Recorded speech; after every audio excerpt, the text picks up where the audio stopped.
Good morning, Steve. Good morning, Rex. Want to go out? Sure. Yeah. Grass is noticeably greener already. Yep, we're going to be mowing the lawn here going into Labor Day weekend because it's been raining. Yesterday was the fourth day in a little over 2 weeks where we had flooding, I believe, in New England. Well, at least more than an inch or two of rain. Sun came up at 6:04. It's behind a fog bank right now, right next to the moon. The moon and the sun are adjacent. We had a new moon this morning at about 4.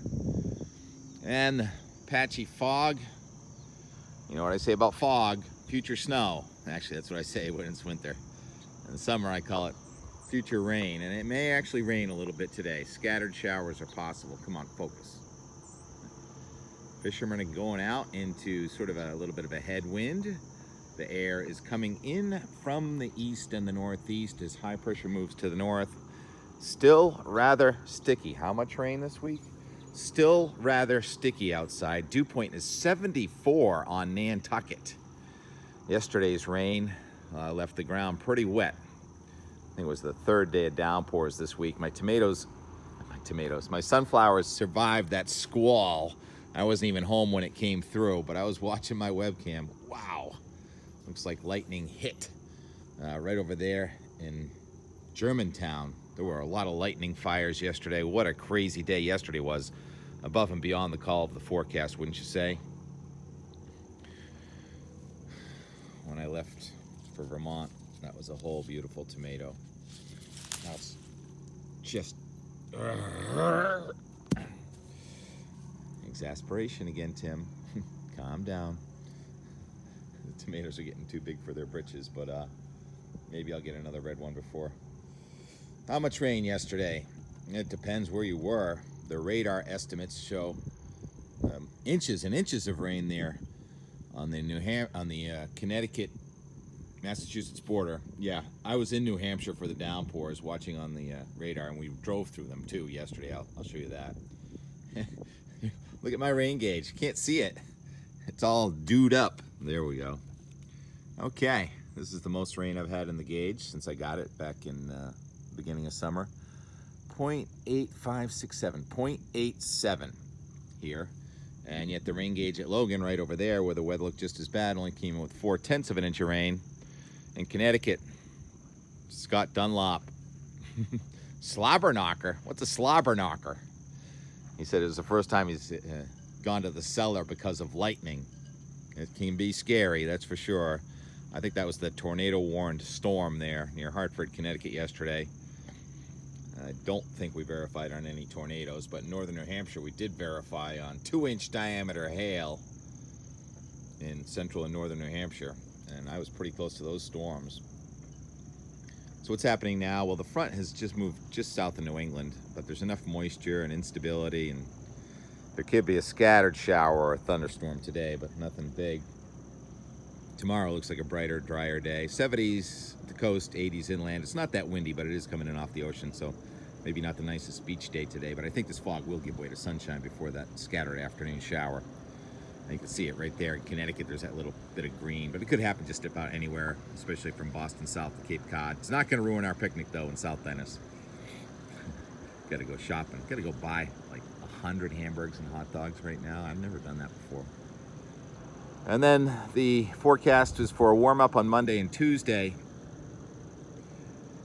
The front that was supposed to come through next Thursday, Friday, all the models have moved it to Tuesday, Wednesday, Thursday, Friday, like a 3-day frontal passage, and that's when our next showers are possible. So we may not be done with the rain for the month of September yet. And the hurricane season just remains remarkably quiet. First time in 40 years, no named storms from July 3rd to August 27th. And Hurricane Center says it doesn't look too interesting in the next week, or 5 days, but it's going to light up. I mean,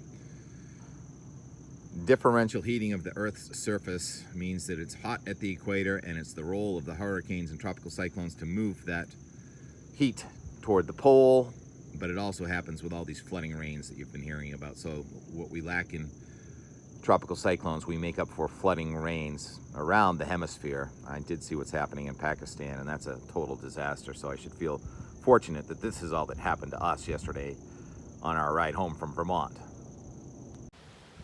Okay, Vermont, it's been fun.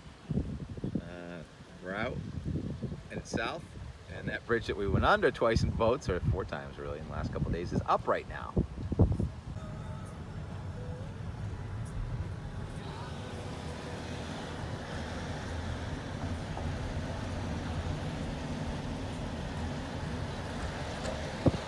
There are so many willow trees up here. They can just tweak it along the way. Well, we're only going to hit the economy just a little bit, but we're going to hit it a little.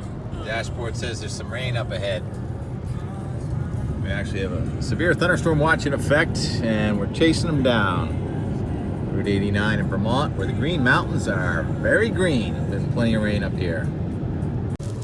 So this is not even the heavy stuff. But I don't think the heavy stuff's coming down for a while. It's ahead of us. We are in Windsor County. I think it's Bethel.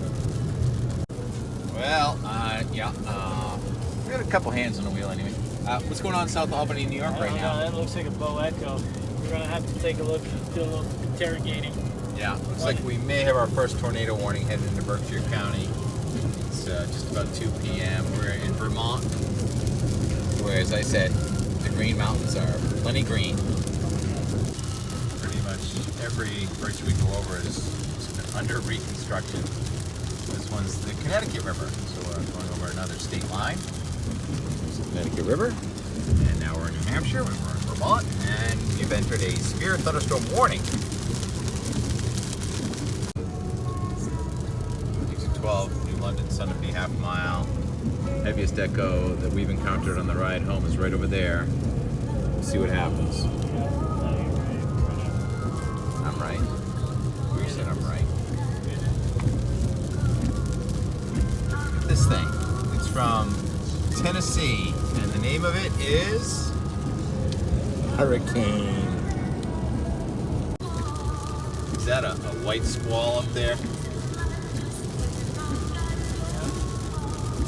Let's have a lightning bolt come out of there for the and more part of Out the Door Weather and More. So that's the updraft. The heaviest rain, I think, is just off to the east, to the west. King Hill Road. I always want to know what's up King Hill Road. There was a little lightning there. I don't think we caught it, though.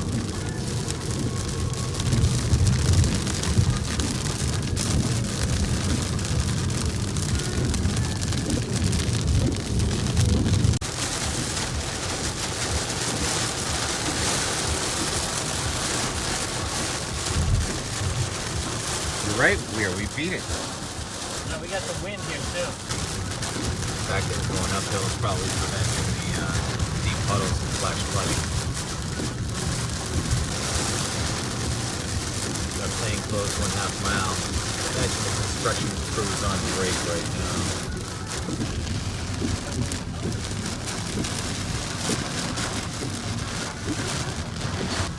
They're working. Yeah.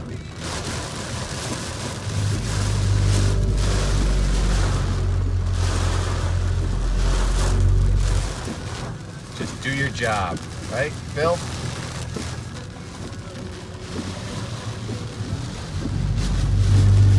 Got mud? Yeah, definitely some wind here.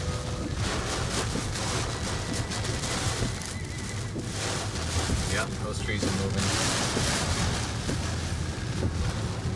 So we're technically in a severe thunderstorm, going really slow and careful. And there's not too many trees adjacent to the road right here, so pretty good shape. So it looks like we might be getting out ahead of it. Think we can ride it home before we get another one?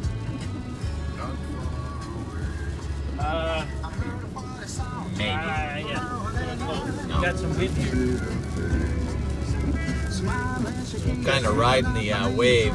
We've been in pretty much a severe thunderstorm warning since the Connecticut River. And, yep, the trees are moving around pretty good here.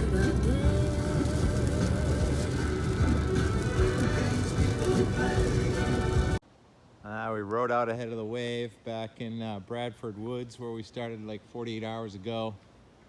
Looks like the storms are splitting north and south, and Merrimack may not get poured on, which should be unusual. By the feel of the car, it was about 90 degrees here today. So we crossed the boundary. Thanks for all that driving, storm chaser. We didn't have to chase weather, the weather chased us. Bro.